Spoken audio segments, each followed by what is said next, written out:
डेरा गाजी खान में सरहदी चौकी जंगी पर दहशतगर्दों के हमले की कोशिश नाकाम। तलदन तंजीम के 8 से 10 दहशतगर्दों ने हमले करने की कोशिश की। चौकी पर तैनात जवानों ने कैमरों की मदद से हमलावरों की निशानदेही कर दी। जवाबी कार्रवाई पर दहशतगर्द भागने पर मजबूर हो गए। पंजाब में नमूनिया ने मजीद 14 बच्चों की जिंदगियां निगल। 24 घंटे के दौरान नमूनिया के 979 नए मरीज सामने आ गए। राज्य के इलाके कोरंगी में ट्रॉलर ने मां और बेटी को कुचल दिया। बदकिस्मत खानदान मोटरसाइकिल पर शादी में शिरकत करने के बाद घर वापस जा रहा था। मुश्किल अफराद ने ट्रॉलर में आग लगा दी। पुलिस ने ड्राइवर को गिरफ्तार कर लिया। पीटीआई इलेक्शन कमीशन की निगरानी में दोबारा इंट्रा पार्टी इलेक्शन कराने को तैयार। पीटीआई वकील शोएब शाहीन ने आगाह कर दिया। बानी पीटीआई के खिलाफ तौहीन इलेक्शन कमीशन केस की समाअत 20 फरवरी तक मुलतवी।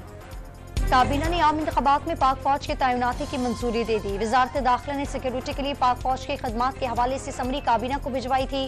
फौज, रेंजर्स, एफसी समेत सिविल आर्म्ड फोर्सेस के दस्ते हसास हल्कों समेत तमाम पोलिंग स्टेशन पर फराइज सर अंजाम देंगे। मुस्लिम लीग नून आज ननकाना साहब में सियासी ताकत का मुजाहरा करेगी। म्यूनिसिपल स्टेडियम में जलसे की तैयारियां मुकम्मल। मियां नवाज शरीफ और मरियम नवाज कारकुनों से खिताब करेंगे।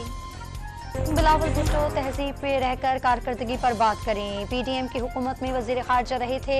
बानी पीटीआई ने गालम गलोच का कल्चर फिर से शुरू किया। मरियम औरंगजेब की गुफ्तगू। रोज पार्टी आज सरकोदा में जलसा करेगी। मिनी स्टेडियम गोबंदपुरा में जलसे का पिंडाल सजा दिया गया। बिलावल भुट्टो शाम 4 बजे जियालों का लहू गरमाएंगे। ऑफिशियल सीक्रेट एक्ट की खुसूसी अदालत में साइफर केस की समाअत आज फिर होगी। बानी पीटीआई और शाह महमूद कुरैशी के वकला गवाहों पर जिरह का आगाज करेंगे। गजा में जंग के दौरान हमास के हाथों इसराइल को बड़ा नुकसान। एक दिन में 24 फौजी हलाक हो गए। इसराइली फौज की जवालिया में रिहायशी इमारत पर बमबारी। 14 फलस्तीनी शहीद। 24 घंटे में 195 फलस्तीनियों ने जामी शहादत नोश कर लिया। सेहूनी फौज का खान यूनुस का नसीर अस्पताल खाली करने का हुक्म।